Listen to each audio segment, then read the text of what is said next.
Bonjour à tous, je suis Benoît Solbès, fondateur d'Accès Public. Et moi, je suis Salomé Blaché. Ensemble, on a construit cette exposition.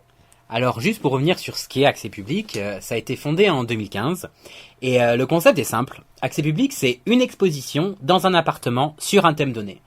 Et alors le thème de cette seconde édition, c'est identité. Ce terme est assez vaste, il englobe de nombreux questionnements qui résonnent dans notre monde actuel. Qui es-tu? Qui sommes-nous? Qui suis-je? Individu, citoyen du monde, habitant de la Terre. De l'identité individuelle à l'identité collective, de l'identité objective à l'identité subjective, comment l'art permet-il de mettre en perspective et transmettre ces questionnements? La question de l'identité de l'artiste s'impose elle aussi. Comment s'exacerbe la subjectivité de l'artiste dans son œuvre? Comment ce dernier l'affirme ou la trouble? Comment l'œuvre parvient à refléter une identité commune et à refléter un inconscient collectif? L'objectif de cette édition d'Accès Public est de questionner nos identités individuelles et leurs liens constitutifs d'une identité commune. La première zone de cette exposition s'intitule L'identité entre intimité et diffusion à grande échelle. Et alors, pour cet espace, on a voulu mettre en commun le travail d'Amélie Maltais et de Thomas Alexandre Vincent, qui abordent tous les deux la notion d'identité, en fait, par rapport à l'autre. Alors Amélie, c'est plutôt par rapport à la relation de couple et comment l'autre va influencer notre propre identité. C'est-à-dire on peut être, en fait, la projection de l'autre. Parce que l'autre va nous voir d'une certaine manière et on va essayer de construire une certaine identité par rapport au regard de l'autre. Et en fait, c'est là où il y a un lien fort intéressant avec le travail de Thomas Alexandre Vincent, qui lui, dans sa série Trinité, en fait, questionne cette notion par rapport aux réseaux sociaux, en fait, et la diffusion à grande échelle d'une identité qui sera constituée pour les réseaux sociaux, justement. Et donc, il y a cette idée de dualité dans l'identité, c'est-à-dire qu'on a une identité personnelle, mais que pour l'autre et par rapport à l'autre, on va construire une autre identité. Et est-ce que tu pourrais plus nous parler des techniques des artistes? Oui, alors notamment pour Amélie qui travaille avec le Polaroid. Et en fait, justement, dans cette mise en lien des œuvres d'Amélie et de Thomas Alexandre, qui justement parle de cette idée de diffusion à grande échelle et donc de démultiplication de l'image, quand on pense à l'idée du Polaroid, en fait, une idée que c'est une image qui sera unique et qui va rester, contrairement à cette image qu'on va voir à des millions d'exemplaires et qui va diffuser sur les réseaux sociaux notamment. Donc il y a cette opposition vraiment vive entre l'image démultipliée sur les réseaux sociaux immatérielle et la photographie Polaroid qui sera par essence unique et matérielle. Et maintenant, nous allons laisser la parole à Amélie Maltais.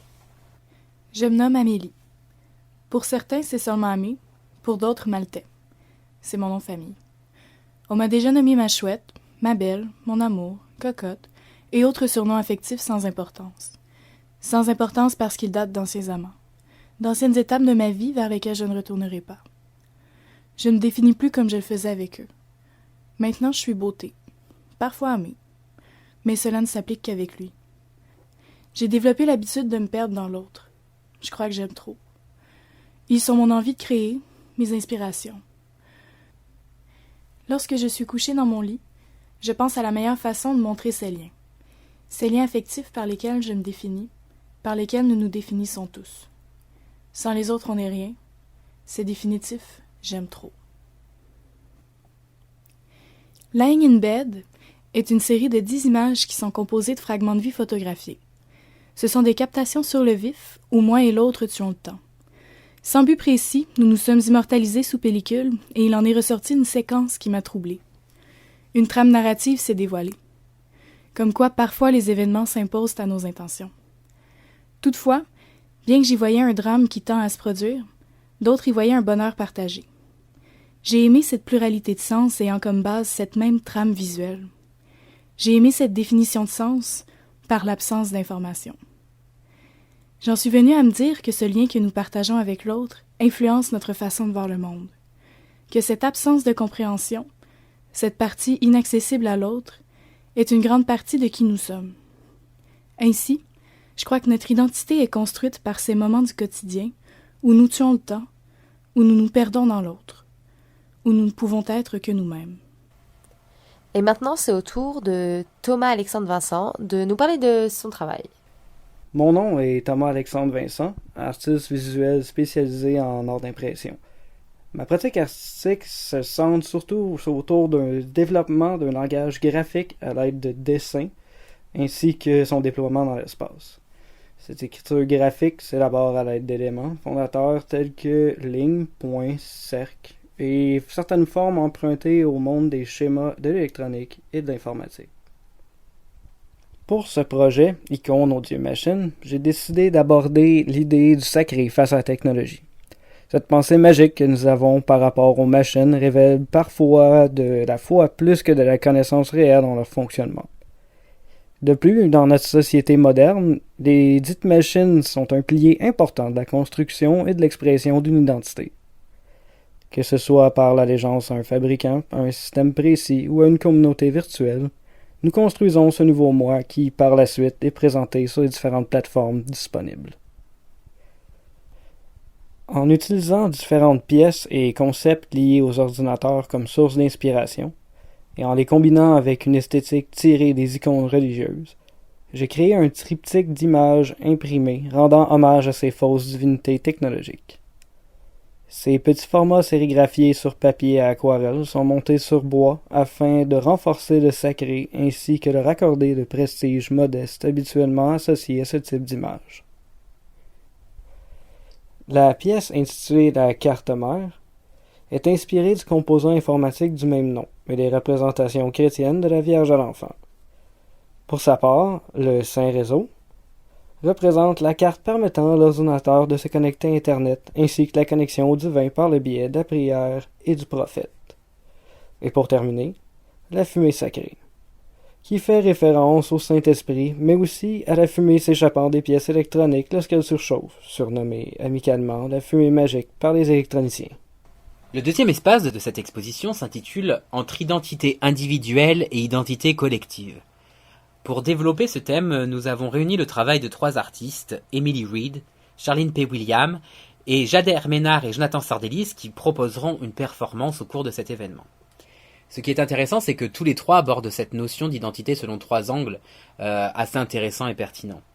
Emily Reed l'aborde au niveau du conflit et de la lutte qui existe entre l'homme et la nature. Alors tout simplement, dans son travail plastique, elle mêle figuration et abstraction, et comme elle le dit elle-même, et comme vous allez l'entendre tout à l'heure, dans son processus artistique, en fait, elle vit elle-même cette lutte lorsqu'elle crée ses œuvres. Et en fait, son œuvre finale est le résultat d'une forme d'équilibre qu'elle a trouvé entre les formes plastiques, que sont la figuration et l'abstraction. Dans le cadre d'Accès Public et sur le questionnement sur l'identité, on peut voir que ces 4 aquarelles qui sont fortement référencées culturellement. On peut effectivement voir par exemple une Touareg, on peut voir une Sicilienne, on peut voir une Geisha, ou on peut voir une Amérindienne. Et on peut constater à quel point la forme abstraite qui représente en fait les attributs culturels prennent le pas sur la figuration et avalent l'individualité. Et ainsi, on peut se questionner sur cette idée que les attributs culturels et la culture, d'une manière générale, peuvent tendre à aspirer une individualité et même l'exacerbation en fait de cette individualité. Et ainsi, Charline P. Williams accentue cette idée-là en travaillant sur cette notion d'inconscient collectif. Et en fait, elle récupère des attributs culturels fortement connotés, comme on peut voir dans l'espace où elle reprend par exemple la figure d'un prisonnier de Guantanamo, où elle prend un scaphandrier, où elle prend un astronaute, qu'elle mêle en fait avec des références culturelles très marquées, mais qui n'ont aucun rapport avec la figure originale. Et c'est justement cette confrontation entre des symboles très forts d'une culture populaire qui sont le reflet aussi d'un inconscient collectif, qui permettent en fait de créer de nouvelles interprétations. Et au niveau du travail de Jade et Jonathan, est-ce que tu peux nous en dire un peu plus ? Jader Ménard et Jonathan Sardellis se proposent en fait une performance qui s'intitule « Your Body is a Work of Art ». Et cette performance permet de nous questionner en fait sur les canons esthétiques et l'impact qu'ils ont sur notre perception de nous-mêmes en fait et sur notre construction aussi identitaire au final. Et en fait, vous allez le voir par vous-même, ils vont reprendre en fait des figures très connues de l'histoire de l'art qui vont rejouer, mais comme un cours d'aérobic et pour lier justement cette notion-là de canon esthétique et le replacer dans un courant à la fois de l'histoire et à la fois de la culture du divertissement et de la culture populaire. Et maintenant, nous allons laisser parler Emily Reed. My name is Emily Reed, and I'm a watercolor artist from Barrie, Ontario. I studied fine art at the University of Toronto and at Sheridan College. My work fuses realism and abstraction together. For this exhibition, I present my series Mother vs. Nature, which explores the relationship between humans and nature. During the process of my painting, the 2 forces battle for dominance over the painting, and eventually they find a balance and equilibrium together. Each woman represents a different culture, whether it be a Tuareg, a Sicilian bride, a geisha, or a native dancer. As each of these women take on their traditional identity, they lose their personal identity in turn. I present a human nature that is contrasted with their environment. This idea is a contemporary issue and is at the base of our unified identity. Après ce témoignage d'Emily Reed, nous allons laisser la parole à Charline P. William afin qu'elle explique son travail. Je suis Charline P. William, peintre, diplômée de l'UQAM en 2014. Dans mon travail en peinture, je m'intéresse aux iconographies de 4 champs, soit l'histoire de l'art, la culture populaire, la contre-culture et l'art religieux. J'aime à déconstruire les systèmes de création d'icônes en empruntant les logiques de représentation de l'art religieux et de la publicité. Je fais s'entrecroiser différentes imageries, créant de nouveaux sens, de nouvelles mythologies. Largement inspiré de la culture punk, la coloration exubérante, le cynisme et l'esthétique kitsch sont des caractéristiques propres de mon travail. Les œuvres que je propose dans cet espace sont Scaphandrier, Ninja, Guantanamo, Astronaute et Luchador, qui sont issus d'une série intitulée Masque.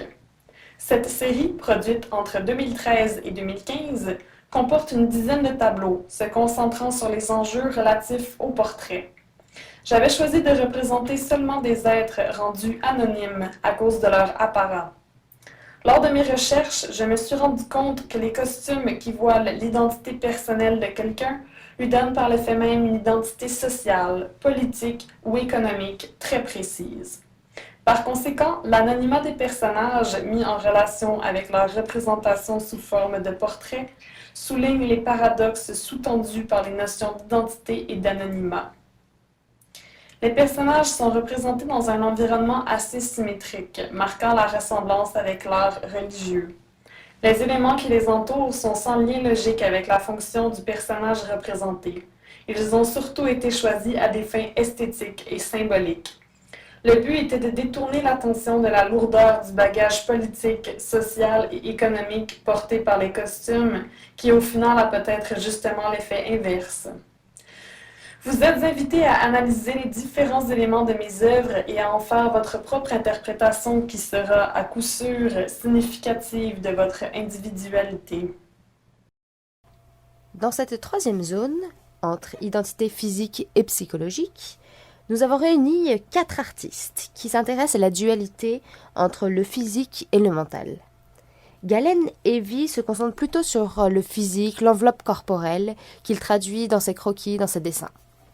Et justement, une notion qui est très importante à souligner aussi, c'est que Galen Evie travaille dans un magasin pour payer ses études en art, et que justement, il souligne aussi cette réalité que connaissent les artistes en fait, qui sont obligés de travailler en plus de leur production artistique pour pouvoir survivre, ce qui a un impact en fait sur le temps qu'ils peuvent accorder à leur production artistique. Oui, tout à fait, et justement, nous allons lui laisser la parole. Je m'appelle Galen Evie. J'étudie à l'Université du Québec à Montréal en art visuel et médiatique.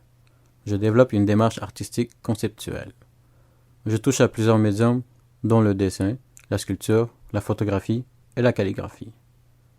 En dehors des cours, je travaille dans un petit magasin pour financer mes études et ma pratique. C'est à partir de ce moment-là que j'ai développé mon projet « Rencontre éphémère avec la clientèle ». Je dessine à l'aveuglette les clients qui viennent à ma caisse. Principalement, je repère leurs yeux et leur nez, et ensuite la forme du visage et des cheveux. Un dessin varie entre 4 à 5 secondes. Certaines rencontres provoquent un malaise chez le client ou une interrogation. Je le fixe directement dans les yeux pour qu'il ne sorte pas de mon champ de vision. Le regard est porté sur moi, qui tente à cachette de dessiner leur portrait. À chaque fois, j'ai besoin de cette intimité entre les clients et moi pour réaliser les dessins. Au total, j'en ai réalisé plus de 3000. Je crée des rencontres invisibles et uniques. Invisibles dans le sens où le client ne saura jamais qu'il fut dessiné et immortalisé sur un petit papier blanc sans son accord. Il fera partie d'une œuvre d'art. Unique parce que je ne crois pas un jour me souvenir de tous les visages que j'ai rencontrés. C'est d'ailleurs pour ça qu'on a choisi d'exposer Galen Evie dans la cuisine. La cuisine est au cœur de tous les besoins. On a besoin d'argent pour se nourrir, et cet argent vient dans ce cas-ci d'un travail alimentaire et non pas de la production artistique. Avec le travail de cet artiste, on s'intéressait plutôt à la dimension physique de l'identité. Le travail d'Anna Postel et Charlotte Moreau de la Fuente aborde plutôt la dimension mentale, c'est-à-dire qu'elle s'intéresse au processus de construction identitaire en lien avec le territoire. Elles abordent donc le même thème, mais le traitent de façon différente. Anna se concentre plutôt sur son expérience personnelle, tiraillée entre la France et le Québec. Elle transcrit ses sentiments, ses impressions, ses émotions. Charlotte, elle, est allée à la rencontre d'étudiants étrangers pour comprendre comment se construisait leur identité à travers leurs voyages liés à leurs études. Nous allons laisser s'exprimer Charlotte sur ce sujet. Moi, c'est Charlotte Moreau de la Fuente. Je suis française et installée au Québec depuis quelques années. Je suis d'abord arrivée à Chicoutimi, où j'ai obtenu une maîtrise en art, et aujourd'hui je termine ma maîtrise en muséologie à l'UQAM. Je suis une artiste interdisciplinaire, j'aime mélanger les médiums, et je les réunis le plus souvent dans des installations. L'œuvre que vous avez sous les yeux aujourd'hui s'appelle Encontre. C'est la 3e version de l'installation que j'ai présentée en 2014 pour l'obtention de ma maîtrise en art. Il s'agit d'une œuvre participative qui mêle à la fois le son et la projection photographique. Pour la décrire un peu plus, chaque paire d'écouteurs fait entendre la voix d'un étudiant ou une étudiante internationale qui étudie à Chicoutimi en même temps que moi, et chaque portrait projeté correspond à l'un d'entre eux. Un MP3 fait aussi entendre ma propre voix, vestige d'une performance réalisée lors de la première présentation de l'œuvre en 2014. Encontre, c'est d'abord l'idée d'une rencontre. Je suis partie à la rencontre des étudiants internationaux de Chicoutimi pour interroger leur identité mouvante, changeante, une identité à cheval entre 2 pays. C'est pourquoi les visages de ces étudiants sont à contre-jour, si bien qu'il nous est impossible de les voir, comme s'ils cherchaient encore à se définir. C'est, à contrario, leur voix qui devient symbole de leur identité et qui nous raconte leurs ressentis. Étudiante française au Québec et issue d'une famille internationale, j'ai toujours été traversée par des questions identitaires. J'ai vécu mon voyage au Québec comme un voyage initiatique, et c'est par le biais des rencontres avec les autres étudiants que j'ai mis en mots mon expérience. Jenny Beauchemin fusionne les identités physiques et mentales. Elle tente de rendre visibles les traits physiques des individus grâce à des portraits qui sont sous les types des pièces d'identité, des photos d'identité. Mais à ça, elle ajoute des caractéristiques graphiques qui donnent à ces portraits une dimension mentale, une dimension psychologique. Nous allons laisser maintenant Jenny s'exprimer sur sa pratique. Je me nomme Jenny Beauchemin. Je suis détentrice d'un baccalauréat en arts visuels de l'Université du Québec à Trois-Rivières et suis présentement aux études en psychologie à l'Université Laval. La psychologie humaine est un domaine qui me passionne et c'est la base de mon questionnement artistique. L'identité d'un individu est la base du concept psychologique de l'homme et elle comprend plusieurs facteurs. L'identité physique est celle qui nous définit aux autres, celle par laquelle nous sommes reconnus d'un simple coup d'œil. La personnalité, elle, est une facette un peu plus complexe, mais s'additionne aussi au concept identitaire de la personne. Avec mon œuvre Hachemati, je vous propose un déphasage entre l'image vue et l'image sentie. Le terme lui-même définit un trouble de la perception du corps et de la place qu'il occupe dans l'espace, mais aussi dans sa propre réalité. On assiste alors à une perte identitaire, une dégradation de l'image, une altération du moi. Par la dégradation d'images neutres avec l'ajout de textures de gravure, photographiques ou de dessins numériques, le spectateur peut enfin accéder aux multiples couches des sujets présentés. Sans savoir si l'image se construit ou se déconstruit, un questionnement s'impose sur l'identité de l'individu, mais aussi sur le concept identitaire en général. On assiste ainsi à un échantillonnage structuré de ce que pourrait être une vue en plan de l'identité de différents individus. L'aspect épuré et cartésien de l'œuvre donne une dimension presque scientifique, qui se veut être en fait une représentation objective des individus à travers différents moyens plastiques, mais qui est en fait totalement subjective à l'artiste. Pour clore cette exposition, la dernière thématique s'intitule « Le patrimoine comme héritage identitaire collectif ». Alors en fait, c'est avec le travail de Pascal Normand que nous avons travaillé autour de cette idée. Et on voulait vraiment questionner la notion d'identité alors sur quelque chose de vraiment tangible comme l'architecture. Comment l'architecture, les bâtiments sont des outils de construction identitaire en fait collectif et en provoquant, en créant un sentiment d'appartenance. Et comment en fait les citoyens se les approprient. Et aussi une autre notion qui nous semblait vraiment pertinente et vraiment intéressante, c'est cette idée de transmission et d'héritage qui renvoie totalement à la notion de patrimoine. Quel héritage reçoit-on et surtout quel héritage transmet-on? En quoi cet héritage est symptomatique d'une époque et surtout de son identité? Ces questionnements font partie de la démarche artistique de Pascal Normand, donc nous allons lui laisser la parole. Échappant aux lieux communs, en se situant en périphérie de là où s'attardent les clichés habituels, je fais naître une autre vision de ce qui nous entoure. Tant en tirant le portrait nocturne de géants endormis et possiblement en fin de vie, que dans le cadre bâti de petites institutions qui ont depuis plusieurs générations et qui toujours aujourd'hui marquent la mémoire collective, je recherche une éclosion de richesse visuelle dans un contexte marqué par une ambiance forte, vivante et fictive, qui témoigne d'une identité pourtant bien réelle. Ma technique photographique prend forme la nuit avec plusieurs longues expositions sur trépied pour chacun des sujets approchés.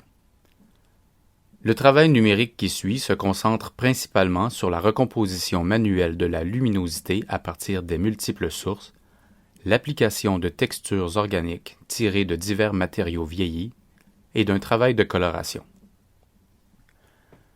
Le résultat est imprimé au jet d'encre sur Canva, puis, en guise de texture supplémentaire, la peinture aérosol finalise la richesse globale de l'œuvre, offrant une communication visuelle pertinente avec le sujet primaire qui plus souvent qu'autrement représente un vieux bâtiment lui-même, muni d'une multitude de textures.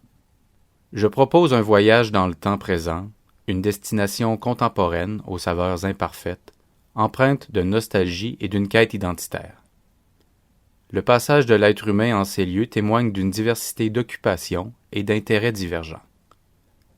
C'est en retournant sur ces lieux parfois tombés dans un certain oubli et en me réappropriant ceux-ci que je résiste aux effets du passage du temps qui résultent occasionnellement en une perte de sens et par la suite d'identité.